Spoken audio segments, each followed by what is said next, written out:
যে গর্ভবতী মা মা একজন প্রেগনেন্ট মহিলার ক্ষেত্রে প্রেশার মাপা জরুরি কতখানি, বা এ থেকে কি কি জটিলতার সম্ভাবনা রয়েছে, স্যার যদি এ সম্পর্কে একটু বলেন। এটা অত্যন্ত গুরুত্বপূর্ণ যে যখনই কোনো মহিলা গর্ভবতী হন, প্রথমেই যে জিনিসগুলো চেক করা হয় তার মধ্যে অন্যতম প্রধান হচ্ছে ব্লাড প্রেশার চেক করা।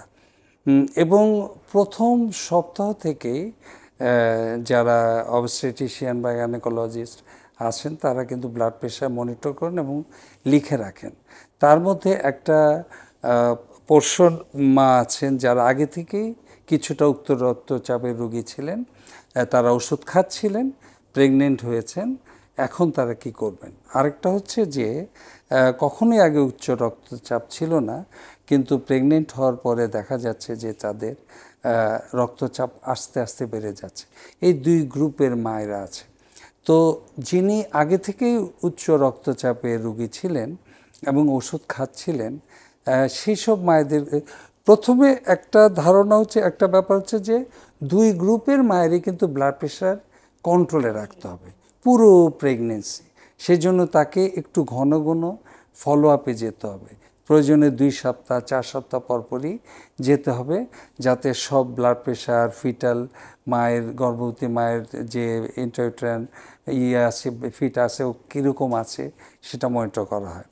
তো দেখতে হয় যে আগে কিছু কিছু ওষুধ মা খেতেন, যে ওষুধটা হয়তো বা প্রেগনেন্সির সময় পাল্টাতে হতে পারে। সেক্ষেত্রে চিকিৎসকের পরামর্শ নিতে হবে, কারণ কতগুলি উচ্চ রক্তচাপের ওষুধ আছে যেগুলো গর্ভবতী মায়েদের ক্ষেত্রে দেয়াই যাবে না, এবং গর্ভবতী মায়েদের ক্ষেত্রে দেয়ার ওষুধের কতগুলো নির্দিষ্ট ওষুধ আছে, সেটা মনে রাখতে হবে। কাজেই এটা হচ্ছে একটা, যারা আগে খাচ্ছিলেন তাদের ওষুধ পরিবর্তন করার প্রয়োজন হতে পারে। আর যারা প্রথম গর্ভবতী হওয়ার পর থেকে প্রেশার বাড়ছে, এদের ক্ষেত্রে একটু এক্সট্রা কেয়ার নিতে হবে। এর জন্য নিতে হয় যে আমরা জানি গর্ভবতী অবস্থায় যখন উচ্চ রক্তচাপ বাড়ে, সেটা মা এবং বেবি দুটার জন্যই রিস্ক ফ্যাক্টর হয়ে দাঁড়ায়।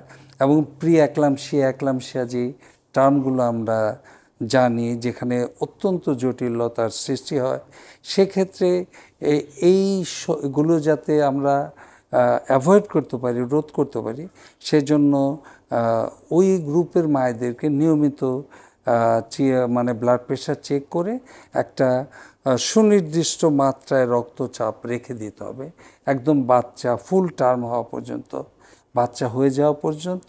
এমনকি বাচ্চা হয়ে যাওয়ার পরেও সেই সমস্ত মাদেরকে স্পেশাল কেয়ার নিতে হবে। আমি ওষুধের নাম বলছি না, কারণ সবার জন্য এটা প্রযোজ্য হবে না।